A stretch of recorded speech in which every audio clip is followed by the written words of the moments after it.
আসসালামু আলাইকুম। এখন আমি চলে আসি অ্যানিমিয়া। অ্যানিমিয়া খুবই গুরুত্বপূর্ণ একটি টপিক এবং এটা আমাদের ব্লাড ডিসঅর্ডারের একটি খুবই ইম্পর্টেন্ট সিম্পটমস।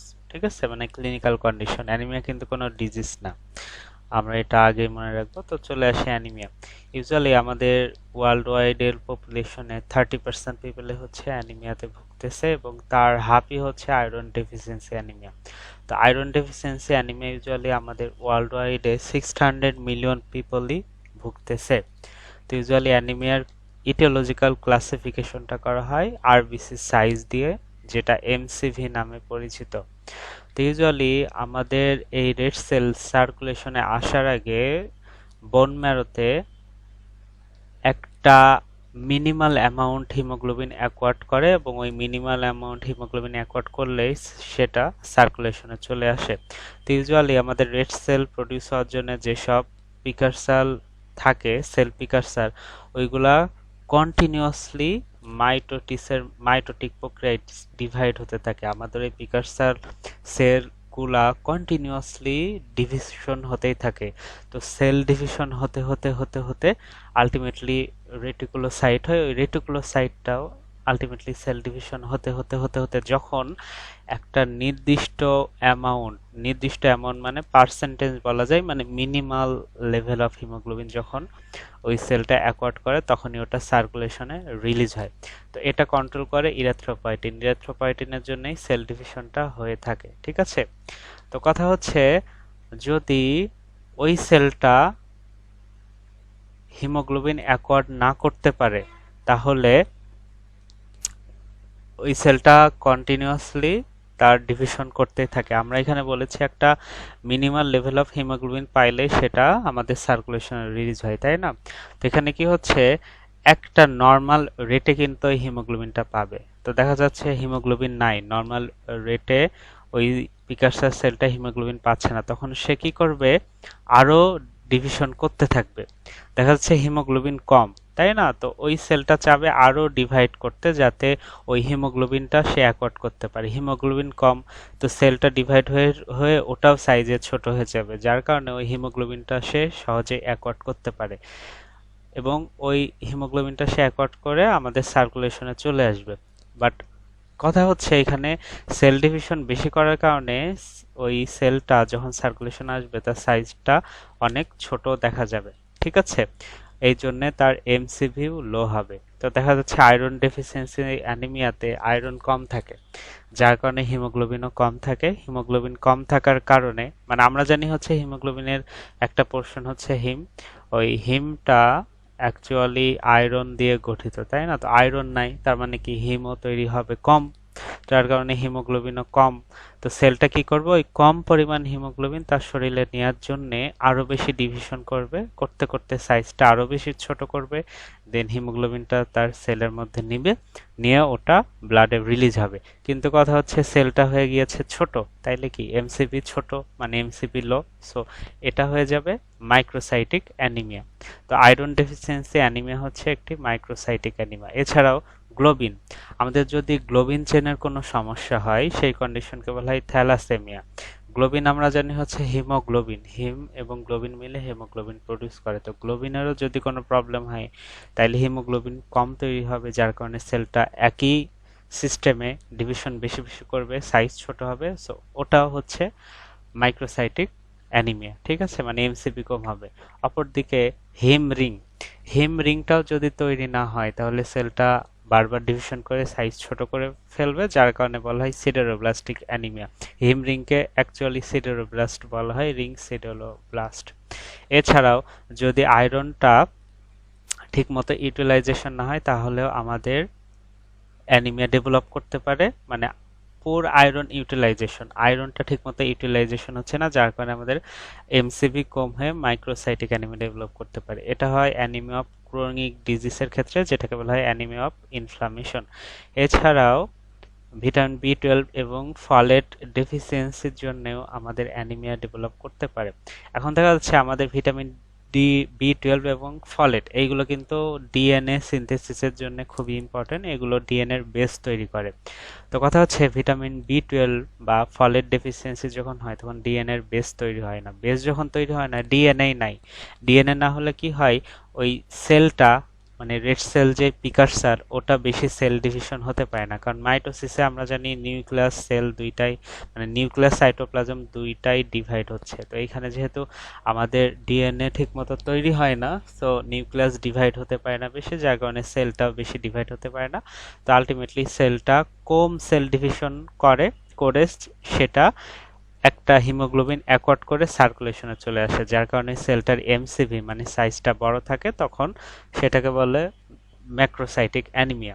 তো macrocytic anaemia vitamin B twelve বা ফলেট ডেফিসিয়েন্সি ছাড়াও সাইটোটক্সিক ড্রাগের কারণে হতে পারে। এছাড়া মাইলোডিসপ্লাসিয়ার জন্য মেগালোব্লাস্টিক অ্যানিমিয়া, মেগালোব্লাস্টিক বলা যায় না, ম্যাক্রোসাইটিক অ্যানিমিয়া ডেভেলপ করে। ঠিক আছে, এইখানে সেলগুলো হিমোগ্লোবিন নর্মালি অ্যাকোয়ার্ড করবে, কিন্তু সেলগুলো ফিভার ডিভিশনে যায় বলে এগুলোর এমসিভি অনেক হাই থাকে। এছাড়াও আরেকটা কন্ডিশনে মেগালোব্লাস্টিক মানে ম্যাক্রোসাইটিক অ্যানিমিয়া হতে পারে, সেটা হচ্ছে আমরা জানি RBC cell membrane lipid bilayer, তাই না?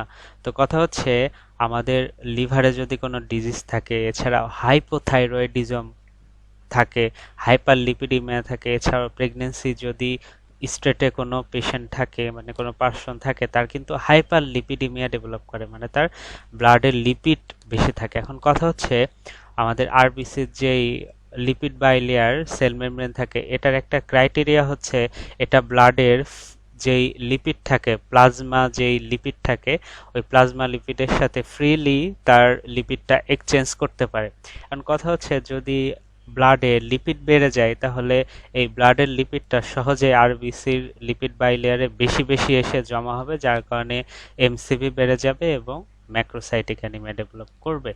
এছাড়াও রেটিকুলোসাইট যদি আমাদের পেরিফেরাল ব্লাডে বেড়ে যায়, যেটা হিমোলাইসিসের ক্ষেত্রে হয়, সেই ক্ষেত্রেও এমসিভি বেড়ে যাবে। তো প্রথমেই চলে আসে আমাদের আয়রন ডেফিসিয়েন্সি অ্যানিমিয়া। ঠিক আছে, তো আয়রন ডেফিসিয়েন্সি অ্যানিমিয়ার কজ, তো আয়রন ডেফিসিয়েন্সি অ্যানিমিয়া আমরা বুঝতেই পারছি এখানে আয়রনের যদি কোনো ডেফিসিয়েন্সি থাকে তাহলে আয়রন ডেফিসিয়েন্সি অ্যানিমিয়া ডেভেলপ করবে। তো আয়রন ডেফিসিয়েন্সি অ্যানিমিয়ার কজ কি, মানে আয়রন ডেফিসিট হচ্ছে তার কজ মেইনলি তিনটা ভাগে ভাগ করা যায়। একটা হচ্ছে ব্লাড লস যদি হয়, একটা হচ্ছে যদি ম্যাল অ্যাবজর্পশন অফ আয়রন হয়, এবং আরেকটা হচ্ছে যদি আয়রনের ফিজিওলজিক্যাল ডিমান্ড বেড়ে যায়। তো প্রথমে চলে আসে ব্লাড লস। এখন কথা হচ্ছে একটা ছেলে মানুষ মেন এবং পোস্ট ম্যানোপজাল কোনো উইমেনের ব্লাড লসের মেন কারণ হচ্ছে গ্যাস্ট্রোইন্টেস্টাইনাল ব্লাড লস। ঠিক আছে, এটা অনেক কারণে হতে পারে। এটার মেন কারণ হচ্ছে অকাল গ্যাস্ট্রিক কোনো প্রবলেম থাকতে পারে। দেখা যাচ্ছে অকাল গ্যাস্ট্রিক কোনো প্রবলেম মানে আমরা খালি চোখে দেখতে পাচ্ছি না, কিন্তু তার স্টুল এক্সামিনেশন করলে দেখা যাচ্ছে অনেক ব্লাড। ঠিক আছে, মাইক্রোস্কোপিক এক্সামিনেশনে ওটা হচ্ছে অকাল গ্যাস্ট্রিক কোনো প্রবলেম। এছাড়া কোলোরেক্টাল ম্যালিগনেন্সির জন্য হতে পারে gastritis, peptic ulcer disease, inflammatory bowel disease, diverticulitis, polyps and angiodysplastic lesion, এইসব কারণে তার জিআইটি ব্লিডিং হতে পারে। ঠিক আছে, এছাড়াও হুকওয়ার্ম এবং সিস্টোসোমিয়াসিসের কারণেও জিআইটি ব্লিডিং হতে পারে। এছাড়াও অ্যাসপিরিন এবং এনএসএআইডস যদি কেউ ইউজ করে তারও গ্যাস্ট্রিক এবং আদার মানে জিআইটি থেকে ব্লিডিং হতে পারে, কারণ আমরা জানি হচ্ছে অ্যাসপিরিন এবং এনএসএআইডস এগুলো ইন্টেস্টাইনাল মিউকোসাকে ইরোশন করে দেয় এবং প্লাটিলেট ফাংশনকে ইম্প্যাক্ট করে দেয়, যার কারণে ক্রনিক ব্লিডিং হতে পারে কেউ যদি ক্রনিক ইউজ করে এগুলা। এছাড়াও ইউজুয়ালি যদি কোনো ওমেন চাইল্ড বিয়ারিং এজে থাকে তার মেনোরেজিয়া এক্সেসিভ মেনস্ট্রুয়াল ব্লিডিং যদি হয়, তাছাড়া প্রেগন্যান্সি এবং ব্রেস্ট ফিডিং এও আয়রন ডেফিসিয়েন্সি হতে পারে। ঠিক আছে, ইউজুয়ালি 1/3 প্রি মেনোপজাল উইমেনের আয়রন স্টোরটা অনেক লো থাকে। ঠিক আছে, তার মধ্যে মাত্র 3%ই হচ্ছে হেমাটোপয়েসিসের কোনো ডিফেক্ট দেখায়, আয়রন ডেফিসিয়েন্সির ডিফেক্ট মানে কোনো মেয়েরা হচ্ছে মানে মেনার্কিতে যাওয়ার আগে প্রি মেনোপজাল যেসব ওমেন মেনার মেনার্কিতে যাওয়ার আগে মানে মেনার্কির পরে অ্যাকচুয়ালি, বা মেনার্কিতে যাওয়ার আগে থেকে শুরু করে মেনোপজ হওয়ার আগ পর্যন্ত একটা ওমেনের শরীরে যতটুকু আয়রন থাকার কথা স্টোরড হিসেবে, দেখা যাচ্ছে তার 1/3 ওমেনেরই, মানে পৃথিবীতে যত ওমেন আছে তার 3/1 ওমেনেরই ওই স্টোরড আয়রনটা অনেক কম থাকে, এবং যতজনের কম থাকে ওই 1/3 এর মধ্যে অনলি 3%ই দেখায় হেমাটোপয়েসিসে তার আয়রন ডেফিসিয়েন্সি হচ্ছে, মানে তার হিমোগ্লোবিন ঠিকমতো সিনথেসিস হচ্ছে না, যার কারণে মাইক্রোসাইটিক অ্যানিমিয়া ডেভেলপ করতেছে। এছাড়াও হেমোপটাইসিস এবং হেমাচুরিয়ার ক্ষেত্রে রিয়ারলি আয়রন ডেফিসিয়েন্সি হতে পারে। এবার আসি ম্যাল অ্যাবজর্পশন। ঠিক আছে, আমরা জানি আমরা যেই ফুডটা খাই ফুডটায় আয়রনটা ইউজুয়ালি ফেরিক ফর্মে থাকে, ওটা অবশ্যই ফেরাস ফর্মে হলে দেন ওটা সলুবল হবে, এবং সলুবল হলেই ওটা আমাদের জিআইটি থেকে অ্যাবজর্পশন হবে। তো আমাদের এই ফেরিক আয়রনকে ফেরাসে কনভার্ট করে তিনটা জিনিস, একটা হচ্ছে gastric hydrochloric acid, vitamin C এবং সিস্টিন। তো এর মধ্যে সব থেকে ইম্পর্টেন্ট হচ্ছে গ্যাস্ট্রিক অ্যাসিড। এই গ্যাস্ট্রিক অ্যাসিডটা ফুডের আয়রনকে সলিউবল ফেরাস স্টেটে কনভার্ট করে। এখন দেখা যাচ্ছে ওল্ড এজে যদি এক ক্লোরহাইড্রিয়া ডেভেলপ করে অথবা কোনো patient chronically proton pump inhibitor নেয়, তাহলে তার গ্যাস্ট্রিক অ্যাসিডটা ঠিকমতো সিক্রেশন হবে না, যার কারণে আয়রনটা অ্যাবজর্পশন হবে না। এছাড়াও কারোর যদি গ্যাস্ট্রিক সার্জারি থাকে, মানে পার্শিয়াল গ্যাস্ট্রেক্টমি থাকে, তাহলে হবে না। তাছাড়া সিলিয়াক ডিজিজ যদি থাকে দেন আয়রনটা অ্যাবজর্পশন হবে না, কারণ সিলিয়াক ডিজিজ খুবই important cause of iron deficiency malabsorption. আয়রনটা ইউজুয়ালি আমাদের স্মল ইন্টেস্টাইনের আপার পোর্শন থেকে ইউজুয়ালি অ্যাবজর্পশন হয়, স্মল ইন্টেস্টাইনের আপার পোর্শন, তাছাড়া আর কোনো পোর্শন থেকে কিন্তু হয় না, এটা মনে রাখতে হবে। আর সিলিয়াক ডিজিজ হচ্ছে আমাদের আপার ইন্টেস্টাইনের একটি ডিজিজ, সো এটা খুবই ইম্পর্টেন্ট। এবার সে ফিজিওলজিক্যাল ডিমান্ডস, ইউজুয়ালি কোনো চাইল্ডের র্যাপিড গ্রোথ বা ইনফ্যান্টি বা পিউবার্টিতে এই ফিজিওলজিক্যাল ডিমান্ড অনেক বেড়ে যায়। ঠিক আছে, তো দেখা যাচ্ছে প্রেগনেন্সি, এটা একটা এক্সট্রা কথা বলা, আমি বলতেছি প্রেগনেন্সিতে ইউজুয়ালি ওই প্রেগনেন্ট লেডির আয়রনগুলো ফিটাস প্লাজেন্টা এবং ওই বাচ্চার ওই দিকে ডাইভার্ট করে, যার কারণে দেখা যাচ্ছে ইউজুয়ালি ওই প্রেগনেন্ট লেডিটার ম্যাটার্নাল রেড সেল ম্যাচ অনেক বেড়ে যায়, বাট ওটা যদি আফটার পার্টুশন ব্লিডিং হয়ে লস হয়ে আবার নর্মাল স্টেটে চলে আসে, এটা জানার জন্য বললাম। তো এবার সে হচ্ছে আয়রন ডেফিসিয়েন্সি অ্যানিমিয়া, হচ্ছে আয়রন ডেফিসিয়েন্সি অ্যানিমিয়ার ইনভেস্টিগেশন কি করব। তো কনফার্মেশনের জন্য আমরা হচ্ছে সেরাম ফেরিটিন করব, এটা হচ্ছে best single test for confirm iron deficiency. Serum ferritin আসলে আয়রনের স্টোরেজ যেই ফর্মটা ওটা, যেটা টিস্যুতে থাকে। ঠিক আছে, তো ইউজুয়ালি এটা একটি স্পেসিফিক টেস্ট। তো আয়রন ডেফিসিয়েন্সির জন্য এই সেরাম ফেরিটিনটা কমতে পারে, মানে সেরাম ফেরিটিন হচ্ছে সব থেকে স্পেসিফিক টেস্ট। ঠিক আছে, তো এই সেরাম ফেরিটিন কোন কোন কারণে এফেক্ট হতে পারে, দেখা যাচ্ছে সেরাম ফেরিটিনটা আয়রন ডেফিসিয়েন্সিতে কমে, এছাড়াও হাইপোথাইরয়েডিজম বা ভিটামিন সি ডেফিসিয়েন্সি যদি থাকে তাহলে সেরাম ফেরিটিন হালকা কমতে পারে, বাট লিভার ডিজিজ এবং অ্যাকিউট ফেজ রেসপন্সেও সেরাম ফেরিটিন কিন্তু বাড়তে পারে। তো দেখা যাচ্ছে লিভার ডিজিজ বা অ্যাকিউট ফেজ রেসপন্সেও বাড়তেছে সেরাম ফেরিটিন, এই জন্যে সেরাম ফেরিটিন লেভেলটা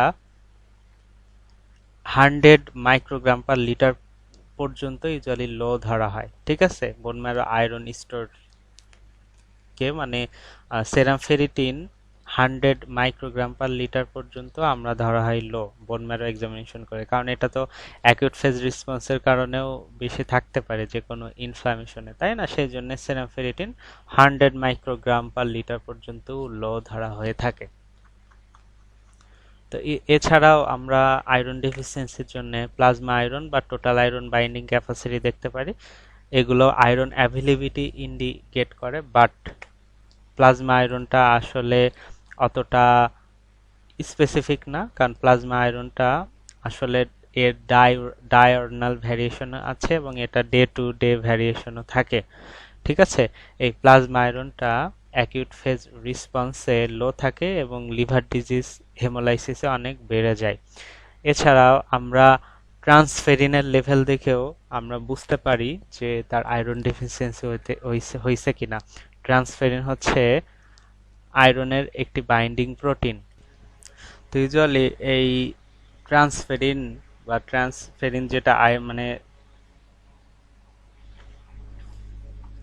মানে ট্রান্সফেরিন মানে আয়রন বাইন্ডিং প্রোটিন যেটার মাধ্যমে আয়রন বাইন্ড হয়ে ট্রান্সফারড হয় এক জায়গা থেকে আরেক জায়গা, সেটাও কিন্তু লো হতে পারে কোনো কোনো ক্ষেত্রে। যেমন হচ্ছে আমাদের মানে ট্রান্সফেরিন একটি প্রোটিন, আয়রন বাইন্ডিং প্রোটিন, তো সেই ক্ষেত্রে শরীর থেকে যে কোনো কন্ডিশনে প্রোটিন লস হলে এটাও কমতে পারে। যেমন malnutrition, liver disease, acute phase response বা নেফ্রোটিক সিনড্রোম, এইগুলাতে ট্রান্সফেরিন কমতে পারে এবং প্রেগন্যান্সি এবং ওসিপি যদি কেউ খায় তাদের বাড়তে পারে। এই জন্য ট্রান্সফেরিন স্যাচুরেশন যদি 16% নিচে আসে তাহলে ধরা হয় তার আয়রন ডেফিসিয়েন্সি আছে। তো ট্রান্সফেরিনের যেই পার্সেন্টেজ, এটা কিভাবে বের করা হয়? এটা হচ্ছে আমরা টোটাল আয়রন বাইন্ডিং ক্যাপাসিটি দিয়ে ভাগ করব। তো তার আয়রন বাইন্ডিং ক্যাপাসিটিতে ভাগ করে 100 দিয়ে তাকে মাল্টিপ্লাই করলে যেই পার্সেন্টেজ আসবে ওটা হচ্ছে ট্রান্সফেরিনের পার্সেন্টেজ।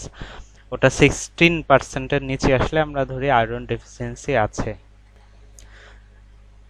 তো এখানে আসি আরেকটা ইনভেস্টিগেশন করে আমরা বুঝতে পারি যে পেশেন্টের আয়রন ডেফিসিয়েন্সি আছে। সেটা হচ্ছে প্রত্যেক প্রলিফারেটিং সেলই তাদের মেমব্রেনে ট্রান্সফেরিন রিসেপ্টর এক্সপ্রেস করে। আমরা যেই ট্রান্সফেরিন দেখতেছি যেটা আয়রন বাইন্ডিং প্রোটিন, তার জন্য প্রত্যেক প্রলিফারেটিং সেলই তার গ্রোথের জন্য মেমব্রেন ট্রান্সফেরিন রিসেপ্টর এক্সপ্রেস করে। ঠিক আছে?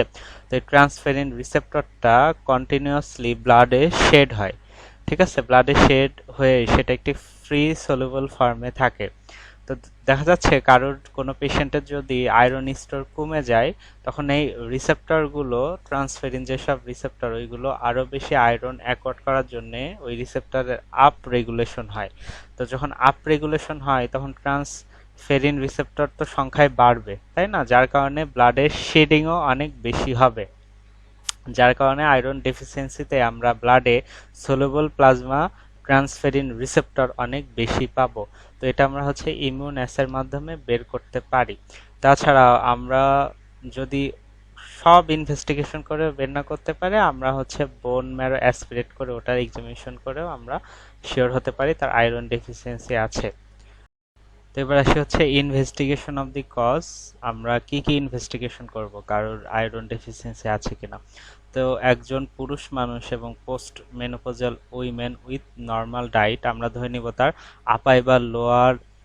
আপার বা লোয়ার জিআইটির কোনো প্রবলেম আছে, এই জন্য তাদের আমরা এন্ডোস্কোপি বা রেডিওলজিক্যাল স্টাডি করব। এছাড়াও সিলিয়াক ডিজিজ এক্সক্লুড করার জন্য আমরা সেরাম অ্যান্টি ট্রান্সগ্লুটামিনেজ অ্যান্টিবডি দেখব, অথবা ডিউডোনাল একটা বায়োপসি করব যদি পসিবল হয়। তো সবার আগে এখানে ডেফিনেশনে বলেছে কোনো পেশেন্ট যদি আসে আয়রন ডেফিসিয়েন্সি অ্যানিমিয়া, সেটা যদি মেন এবং পোস্ট মেনোপজাল উইমেন হয়, তাহলে অবশ্যই আগে এই ট্রান্সগ্লুটামাইনেজের এগেনস্টে অ্যান্টিবডি আছে কিনা ওটা দেখব, মানে তার সিলিয়াক ডিজিজ আছে কিনা ওটা আগে ইনভেস্টিগেশন করব। এছাড়া আমরা স্টুল এবং ইউরিন দেখব কোনো প্যারাসাইট প্রেজেন্ট আছে কিনা। এবার আসি ম্যানেজমেন্ট। আমরা একটা আয়রন ডেফিসিয়েন্সি অ্যানিমিয়ার পেশেন্টের ম্যানেজমেন্ট কিভাবে করব। তো ম্যানেজমেন্ট ইউজুয়ালি আমরা এখানে আমাদের দুইটা চয়েস আছে, একটা হচ্ছে ওরাল প্রিপারেশন আর একটা হচ্ছে প্যারেন্টেরাল প্রিপারেশন। তো ইউজুয়ালি প্যারেন্টেরাল প্রিপারেশন সব ক্ষেত্রে দেওয়া হয় না। কখন আমরা ট্রান্সফিউজড করব আয়রন, মানে প্যারেন্টেরাল প্রিপারেশন দিব যখন পেশেন্টের অ্যানজাইনা থাকে, হার্ট ফেইলার থাকে, অথবা তার এভিডেন্স আছে সেরেব্রাল হাইপোক্সিয়ার, মানে এতই আয়রন ডেফিসিয়েন্সি তার যে সেরেব্রাল হাইপোক্সিয়াও ডেভেলপ করেছে, তাদেরকে আমরা ট্রান্সফিউজ করতে পারি। বাট নর্মালি আমরা ওরাল আয়রন রিপ্লেসমেন্ট দিই। এই ক্ষেত্রে প্রথমে আমরা যেটা দিই সেটা হচ্ছে ফেরাস সালফেট। তো ফেরাস সালফেট দিব হচ্ছে আমরা 200 মিলিগ্রাম 3 টাইমস ডেইলি, যেটা আমরা 3 থেকে 6 মাস পর্যন্ত ইউজুয়ালি দেব। এটা দিলে আমাদের যে স্টোর থাকে আয়রন তার 195 মিলিগ্রাম, মানে স্টোর না, ইউজুয়ালি যে ডেফিসিয়েন্সি হচ্ছে তার ডেইলি আমরা 200 মিলিগ্রাম ফেরাস সালফেট যদি 3 টাইমস ডেইলি দিই, ওই পেশেন্টের 195 মিলিগ্রাম আয়রন সে পাবে। ঠিক আছে, কিন্তু এই ফেরাস সালফেটের জিআইটি সাইড ইফেক্ট অনেক বেশি। এর ক্ষেত্রে এই এই ড্রাগের জন্য ডিসপেপসিয়া বা অল্টারড বায়োল হ্যাবিট ডেভেলপ করতে পারে। তো যখন কোনো পেশেন্টের ডিসপেপসিয়া বা অল্টারড বায়োল হ্যাবিট ডেভেলপ করবে, তখন আমরা এটা রিডিউস করার জন্য আমরা ডোজটা কমিয়ে দিব। ডোজটা হচ্ছে আমরা 200 মিলিগ্রাম দিব এবং সেটা 2 ডেইলি, মানে দিনে 2 বেলা দিব। এটা ছাড়া আমরা যদি চাই না আমরা ফেরাস সালফেটে দিব না, তো ফেরাস সালফেটটা আমরা বাদ দিয়ে পেশেন্টকে ফেরাস গ্লুকোনেট দিতে পারি। ফেরাস গ্লুকোনেট আমরা 300 মিলিগ্রাম 2 ডেইলি দিব। এই ক্ষেত্রে patient per day 70 milligram iron পাবে।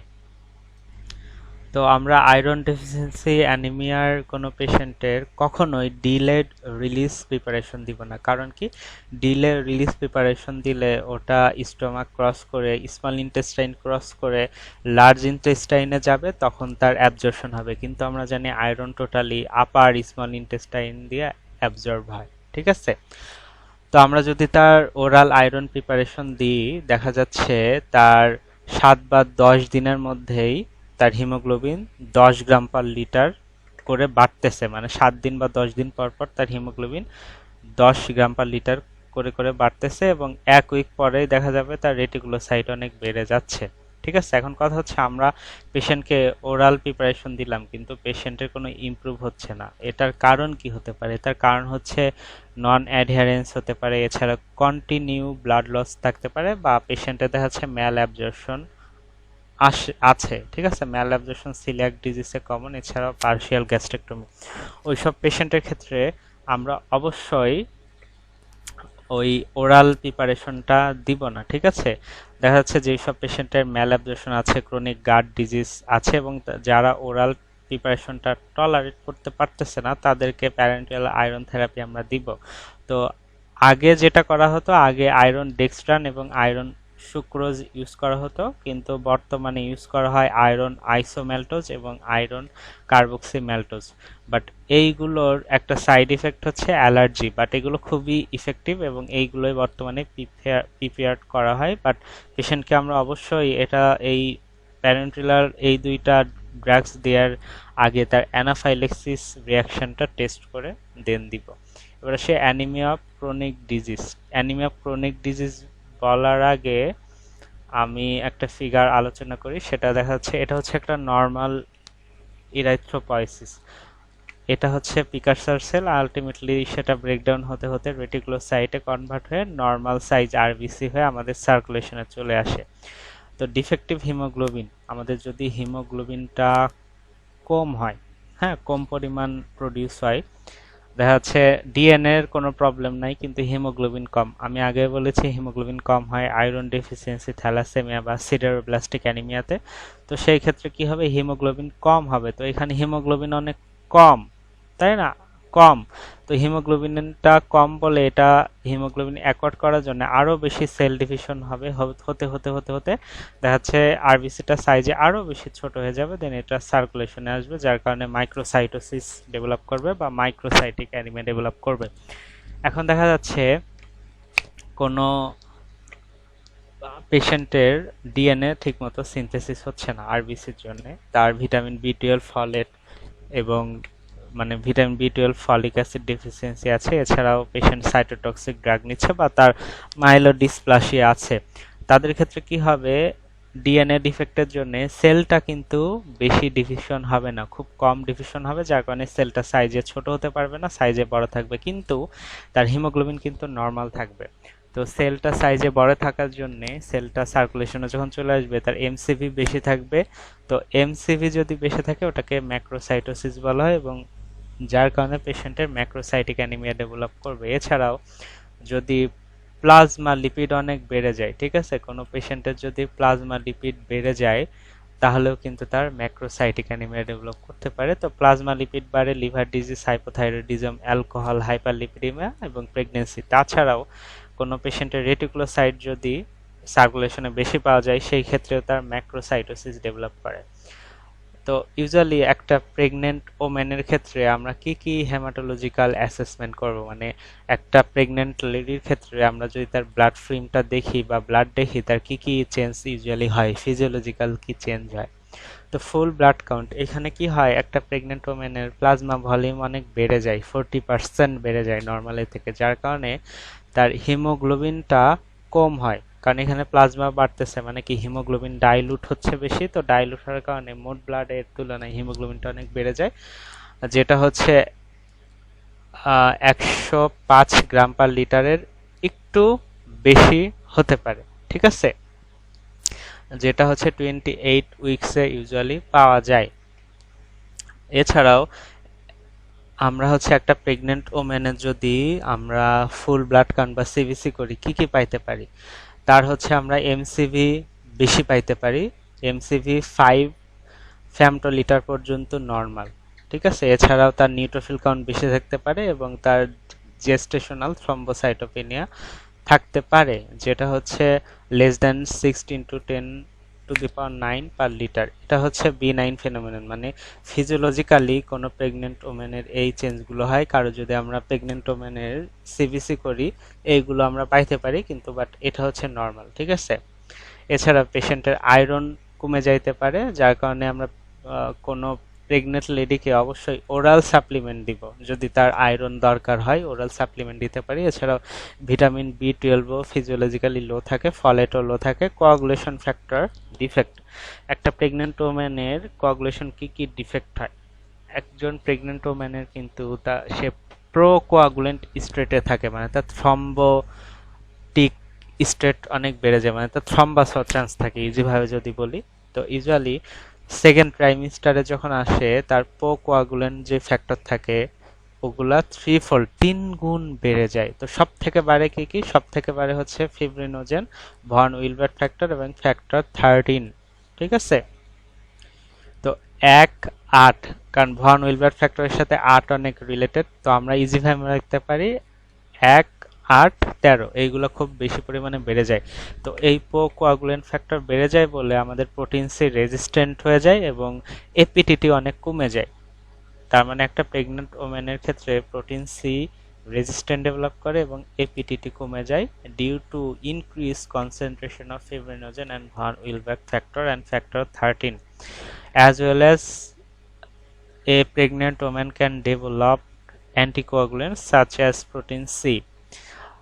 In the state of pregnancy, protein C increases and from second trimester একটা পেশেন্টের মানে একটা প্রেগনেন্ট ওমেনের প্রোটিন সিটা সেকেন্ড ট্রাইমিস্টার থেকে বাড়তে থাকে, বাট প্রোটিন এসটা আবার কমতে থাকে। কারণ কি, কারণ হচ্ছে C4b বাইন্ডিং প্রোটিন বেড়ে যায়। এটা আসলে কেন বাড়ে আমি এর মেকানিজমটা আসলে জানি না, জানলে আমি পরে সেটা আলোচনা করব, বাট আমরা ইজিভাবে মনে রাখবো যে কোনো প্রেগনেন্ট লেডির প্রোটিন সি বেড়ে যায় বাট প্রোটিন এস কমে যায়, কারণ কি C4b বাইন্ডিং প্রোটিন বেড়ে যাওয়ার জন্য। ঠিক আছে, তো এই ফিগারটা খুবই সুন্দর একটি ফিগার। তো অ্যানিমিয়া অফ ক্রনিক ডিজিজ আমি একটু বলে দেন ওই ফিগারটা আমি আলোচনা করতেছি। এবার আসি অ্যানিমিয়া অফ ক্রনিক ডিজিজ।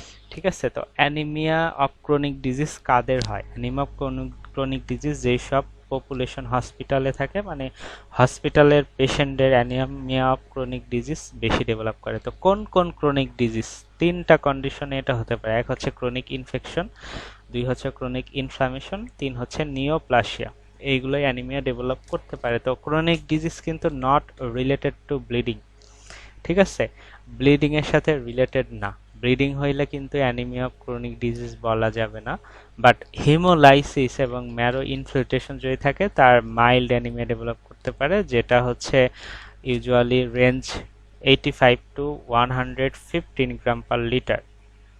তো usually anaemia of chronic disease normal MCV থাকে, মানে অ্যানিমিয়া অফ ক্রনিক ডিজিজের নর্মোসাইটিক নর্মোক্রমিক অ্যানিমিয়া পাওয়া যায়, বাট সেটা যদি অনেক দিন ধরে হয়, লং স্ট্যান্ডিং ইনফ্লামেশন হয়, তাহলে এমসিভি কমতে পারে, তখন ওটাকে বলা হয় মাইক্রোসাইটিক হাইপোক্রমিক অ্যানিমিয়া। ঠিক আছে, তো ইউজুয়ালি এই অ্যানিমিয়া অফ ক্রনিক ডিজিজে সেরাম আয়রনটা লো থাকে, বাট আয়রন যে স্টোর যেটা থাকে ফেরিটিন, ফেরিটিন নর্মালও থাকতে পারে, হাইও থাকতে পারে। ঠিক আছে, এটা হচ্ছে মেন ডিফারেন্স। প্যাথোজেনেসিস বলার আগে আমি হচ্ছে এই ফিগারটা আলোচনা করব। তো ফিগারটা আলোচনা করার আগে আমি এই বক্সটা আলোচনা করি যে আয়রন ডেফিসিয়েন্সি অ্যানিমিয়া এবং অ্যানিমিয়া ক্রনিক ডিজিজের ডিফারেন্স, মানে কিভাবে আমরা ডিফারেন্সিয়েট করতে পারি।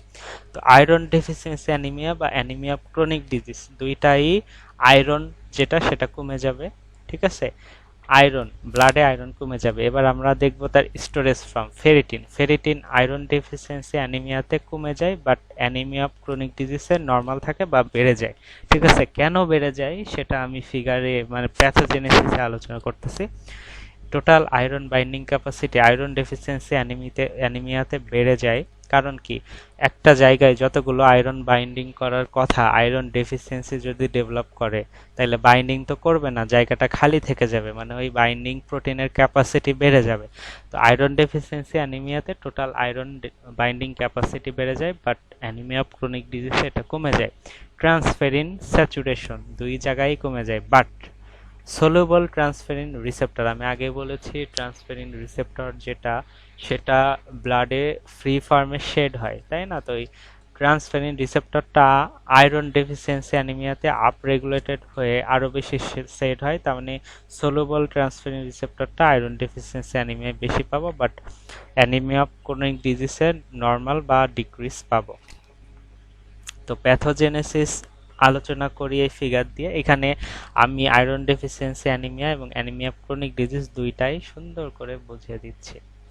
তো কথা হচ্ছে আমরা ফুড খাইলাম, ঠিক আছে, ফুড যেটা আমরা খাইলাম, তো এই ফুডের 100 কিলো ক্যালোরি ফুডে 7 মিলিগ্রাম আয়রন থাকে নর্মালি। ঠিক আছে, 100 কিলো ক্যালোরিতে 7 মিলিগ্রাম আয়রন থাকে। তো কথা হচ্ছে ওই ফুডটা আমরা খাইলাম, খাওয়ার পরে ওইখানে আয়রন দুইটা ফর্মে থাকতে পারে, একটা হচ্ছে নন হিম আয়রন, একটা হিম আয়রন। যেটা হিম আয়রন সেটা 10%-এরও কম, আর নন হিম আয়রন 90%-এরও বেশি। তো যেটা হিম আয়রন যেমন মায়োগ্লোবিন বা হিমোগ্লোবিন, ওইগুলো হচ্ছে সরাসরি অ্যাবজর্ব হয়ে ওইগুলা ব্লাডে চলে যাইতে, মানে সরাসরি ওইগুলা অ্যাবজর্ব হয় ব্লাডে, মানে এন্টারোসাইটের মধ্যে অ্যাবজর্ব হয় ব্লাডে যাওয়ার আগে। মানে এটা হচ্ছে একটা ইন্টেস্টাইন। তো আমরা যখন ফুড খাইলাম, হিম আয়রনটা সরাসরি ইন্টারোসাইটের মধ্যে চলে যায়। ঠিক আছে, কারণ এটা ফেরাস ফর্মে থাকে, এটার কোনো কনভার্সনের দরকার হয় না। বাট যেটা নন হিম আয়রন ওটা ফেরিক ফর্মে থাকে। ঠিক আছে, এখন এই ফেরিক ফর্মে যে আয়রনটা আমরা খাচ্ছি এটাকে অবশ্যই ফেরাস ফর্মে কনভার্ট হতে হবে। তো ফেরাস ফর্মে কনভার্ট হলেই ওটা সলিউবল ফর্মে যাবে, এন্টারোসাইটের মধ্যে যাবে। তো ওই ফেরিককে ফেরাসে কনভার্ট করে ভিটামিন সি, অ্যামিনো অ্যাসিড, এছাড়াও আমাদের হাইড্রোক্লোরিক অ্যাসিড, আমরা জানি হাইড্রোক্লোরিক অ্যাসিড কনভার্ট করে। তো এই ফেরিক আয়রনটা ফেরাস যখন হয় তখন ওটা সলিউবল ফর্মে গিয়ে আমাদের এন্টারোসাইটের মধ্যে ঢুকে যায়। ঠিক আছে, তো কথা হচ্ছে আমাদের কিছু আবার খাবার আছে যেগুলো আয়রনকে ফেরিক থেকে ফেরাস ফর্মে কনভার্ট হতে প্রিভেন্ট করে, মানে আয়রনের অ্যাবজর্পশন প্রিভেন্ট করে। কি কি সেগুলো? সেগুলো হচ্ছে ফাইটেটস, ট্যানিনস, ফসফেট। এই ফাইটেটস, ট্যানিন, ফসফেট এইগুলো আয়রনের অ্যাবজর্পশনকে ডিলে করে বা প্রিভেন্ট করে, এই জন্য মাইনাস দেয়া। ঠিক আছে, তো আয়রন যখন অ্যাবজর্পশন হচ্ছে এন্টারোসাইটের মধ্যে অ্যাবজর্পশন হচ্ছে, তো এন্টারোসাইটের মধ্যে অ্যাবজর্পশন হইল। তো এন্টারোসাইটের মধ্যে যখন অ্যাবজর্পশন হবে, হওয়ার পরে ওটা আলটিমেটলি কি হবে, আমাদের ব্লাডে আয়রন ট্রান্সপোর্ট করে একটি ট্রান্সপোর্ট প্রোটিন যেটাকে বলা হয় ট্রান্সফেরিন। তো নর্মালি এই এন্টারোসাইটের মধ্যে যে আয়রনটা ঢুকবে, এই আয়রনটা ট্রান্সফেরিনের মাধ্যমে বাইন্ড করে সার্কুলেশনে আসবে। সার্কুলেশনে আসার পর ওটা ব্লাডের মাধ্যমে গিয়ে বিভিন্ন টিস্যুতে যাবে, টিস্যুতে গিয়ে স্টোরড হবে। ঠিক আছে, ফেরিটিন হিসেবে স্টোরড হবে বা সেটা কাজে লাগবে, ইউটিলাইজেশন হবে। কি কি ফর্মে ইউটিলাইজেশন হবে? এনজাইম 2% হবে এনজাইম, 4% হবে মায়োগ্লোবিন, 29% স্টোরেজ থাকবে ফেরিটিন হিসাবে, এবং হিমোগ্লোবিন বা ব্লাড প্রোডাক্ট ফর্ম করবে 65%। এইভাবে ওই আয়রনটার ইউটিলাইজেশন হয়ে যাবে, শেষ। এটা হচ্ছে নর্মাল মেকানিজম। ঠিক আছে, তো কথা হচ্ছে আমাদের anaemia of chronic disease, anaemia of chronic ডিজিজে তাইলে কেন অ্যানিমিয়া ডেভেলপ করতেছে? তো কথা হচ্ছে আমাদের যখন কোনো ক্রনিক ডিজিজ হয় মানে সেটা একটা ক্রনিক ইনফ্লামেশন। তো ক্রনিক ইনফ্লামেশনে আমাদের কিছু ইনফ্লামেটরি মিডিয়েটরস বা সাইটোকাইনস রিলিজ হয়, ঠিক আছে? তো ইনফ্লামেটরি মিডিয়েটরস বা সাইটোকাইনস যেটা, সেটা হচ্ছে ইন্টারলিউকেন 6, ঠিক আছে? আমাদের প্রো ইনফ্লামেটরি একটি মিডিয়েটরস হচ্ছে ইন্টারলিউকেন 6, এই যে এখানে আমরা দেখতে পাচ্ছি। আচ্ছা, আমি আগে ফিগার দেখে বলি। সেটা হচ্ছে আমাদের যখন কোনো ক্রনিক ডিজিজ হচ্ছে মানে সেটা একটা ক্রনিক ইনফ্লামেশন। তো ক্রনিক ইনফ্লামেশনে আমাদের কিছু প্রো ইনফ্লামেটরি সাইটোকাইনস রিলিজ হয়, যেটা হচ্ছে তার মধ্যে একটি হচ্ছে ইন্টারলিউকেন 6। তো ইন্টারলিউকেন 6 কি করে? ইন্টারলিউকেন 6টা গিয়ে আমাদের লিভারকে স্টিমুলেট করে। লিভারকে বলে তুমি বেশি বেশি একটি প্রোটিন রিলিজ করো, যেই প্রোটিনটার নাম হচ্ছে হেপসিডিন। ইন্টারলিউকেন 6টা আমাদের লিভারকে স্টিমুলেট করে হেপসিডিন রিলিজ করার জন্য। তো লিভারও বেশি বেশি হেপসিডিন রিলিজ করে। এখন কথা হচ্ছে আমাদের যখন নর্মাল মেকানিজম হয়, আমাদের যেই আয়রনটা ঢুকতেছে, ওই আয়রনটা নর্মালি এন্টারোসাইট থেকে একটি মাধ্যম দিয়ে বের হয় বা একটি মানে ইজি ভাবে বলি, সেটা হচ্ছে আমাদের এন্টারোসাইট, তাই না? আমাদের এন্টারোসাইটে অ্যাবজর্পশন হয়ে আয়রনটা ঢুকলো, এখানে আয়রন স্টোরড আছে। তো ওই এন্টারোসাইট থেকে সার্কুলেশনে যে যাচ্ছে, মানে আমাদের এন্টারোসাইট থেকে ব্লাডে যে যাচ্ছে, তার মাঝখানে একটি হেল্পার থাকে। ওই হেল্পারকে বলা হয় ফেরোপোরটিন। এটা হচ্ছে ফেরোপোরটিন, এই যে এখানে লেখা আছে ফেরোপোরটিন, ঠিক আছে? তো এই ফেরোপোরটিনটা কি করে? এই ফেরোপোরটিনটা এই এন্টারসাইটের মধ্যে বা অন্য কোনো ম্যাক্রোফেজ বা এন্টারসাইট যেখানে আয়রন স্টোর থাকে, ওই সব জায়গায় এইটা থাকতে পারে। ফেরোপ্রোটিনটা ইউজুয়ালি আমাদের যেসব টিস্যুতে আয়রন স্টোর থাকে ওই সব টিস্যুর সারফেসে বা সেল মেমব্রেনেই থাকে। তো এন্টারোসাইটেও কিন্তু আয়রন স্টোর থাকতে পারে। তো কি করে? এই এন্টারোসাইটের সারফেসে বা সেল মেমব্রেনে এই ফেরোপ্রোটিনটা থাকে। তো এই ফেরোপ্রোটিনের কাজই হচ্ছে এন্টারোসাইট থেকে আয়রনটাকে নিয়ে সার্কুলেশনে দিয়ে দেওয়া। এটা একটা চ্যানেল দেখতে পাচ্ছি ফাঁকা, মানে এই চ্যানেলের মাধ্যমেই আয়রনটা সার্কুলেশনে চলে আসে, তারপর ট্রান্সফেরিনের মাধ্যমে সেটা টিস্যুতে চলে যায়। তো কথা হচ্ছে এই আমাদের যখন কোনো ইনফ্লামেশন হলো, ইন্টারলিউকেন 6 রিলিজ হলো, ইন্টারলিউকেন 6 লিভারকে স্টিমুলেট করলো, করলে লিভারকে বললো তুমি বেশি বেশি হেপসিডিন রিলিজ করো। তো হেপসিডিনটা বেশি বেশি রিলিজ হবে। তখন কি করবে? হেপসিডিনটার কাজই হচ্ছে এই ফেরোপ্রোটিনের সাথে বাইন্ড করে ফেরোপ্রোটিনকে সেল মেমব্রেন থেকে সেলের ভিতরে নিয়ে যাওয়া, যেটাকে বলে ইন্টারনালাইজেশন অফ ফেরোপ্রোটিন। তো এই ফেরোপ্রোটিনগুলো লিভার থেকে বেশি বেশি রিলিজ হবে, রিলিজ হয়ে এগুলো এই হ্যাপসিডিনগুলো বেশি বেশি রিলিজ হবে লিভার থেকে। রিলিজ হয়ে হ্যাপসিডিনগুলো এই যে এইখানে এতগুলো আমরা ফেরোপ্রোটিন দেখছি, ফেরোপ্রোটিনকে ধাক্কা দিয়ে দিয়ে ইন্টারনালাইজ করবে। মানে ফিগারে ধাক্কা দেখতে পাচ্ছি, আসলে ধাক্কা দেয় না, এটাকে সেলের ভিতরে নিয়ে যায়। তো যখন ফেরোপ্রোটিনকে সেলের মধ্যে নিয়ে যাবে, তখন এই ইন্টারসাইটের মধ্যে যে আয়রন, ওই আয়রনগুলো তো আর বের হতে পারবে না, কারণ এখানে কোনো চ্যানেল নাই। তো আলটিমেটলি কি হবে? আয়রনগুলো এন্টারসাইটের মধ্যে জমা হয়ে থাকবে, স্টোরড হয়ে থাকবে, ঠিক আছে? কোন ফর্মে স্টোরড হয়ে থাকবে? ফেরিটিন ফর্মে স্টোরড হয়ে থাকবে। এটা শুধু ইন্টারোসাইট না, ম্যাক্রোফেজ বা যেসব সেলগুলো বা টিস্যুগুলো আয়রন স্টোর করে রাখতে পারে, সেই সব সেলে আয়রন বেশি বেশি জমা হবে, যার কারণে আমরা এই বক্সতে দেখছি যে ফেরিটিন বা store form of iron anaemia of chronic ডিজিজে বেড়ে যাবে বা নর্মাল থাকবে, বাট ব্লাডে কমে যাবে আয়রন, ঠিক আছে? এটা হচ্ছে মেন মেকানিজম। তো ইউজুয়ালি আমাদের আয়রন ডেফিসিয়েন্সি অ্যানিমিয়া এবং অ্যানিমিয়া অফ ক্রনিক ডিজিজের মধ্যে এটাই হচ্ছে মেন পার্থক্য। তো আমাদের এই হেপসিডিন কমায় কি কি? হেপসিডিন হচ্ছে কমে যায় অ্যানিমিয়া, হাইপোক্সিয়া, লো আয়রন স্টোর, এইগুলোর কারণে হেপসিডিন কমে যায় লিভার থেকে, ঠিক আছে? তো এবার চলে আসি হচ্ছে আমাদের pathogenesis of anaemia of chronic disease. এখানে দেখতে পাচ্ছি অ্যানিমিয়া অফ ক্রনিক ডিজিজে আমাদের লিভার থেকে হ্যাপসিডিন রিলিজ হয়। হ্যাপসিডিনটা রিলিজ হয় প্রো ইনফ্লামেটরি সাইটোকাইনস, যেটাকে বলা হয় ইন্টারলিউকেন 6।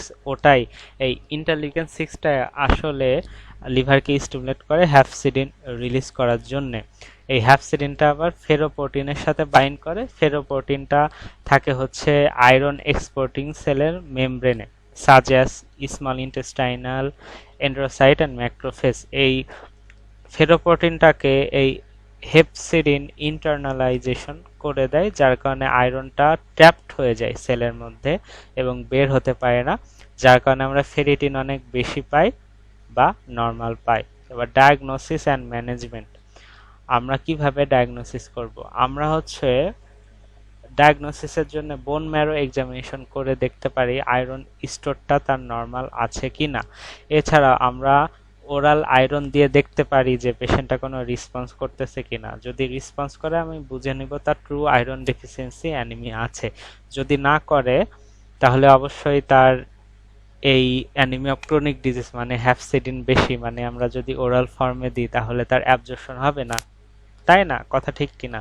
তো তখন আমরা কি করব? হাই ডোজ ইন্ট্রাভেনাস আয়রন দিব, যার কারণে হ্যাপসিডিন ইনডিউস ব্লকেটটা বাইপাস করবে। নর্মালি ইন্ট্রাভেনাসলি প্যারেন্টেরিয়াল রুটে দিচ্ছি, সরাসরি ওই আয়রনটা তার শরীরে কাজে লাগবে, যার কারণে আয়রন ডেফিসিয়েন্সি তার থাকবে না, আয়রন ডেফিসিয়েন্সি অ্যানিমিয়া সাবসেট হবে। তো এটাই হচ্ছে আয়রন ডেফিসিয়েন্সি অ্যানিমিয়া এবং অ্যানিমিয়া ক্রনিক ডিজিজ। ধন্যবাদ।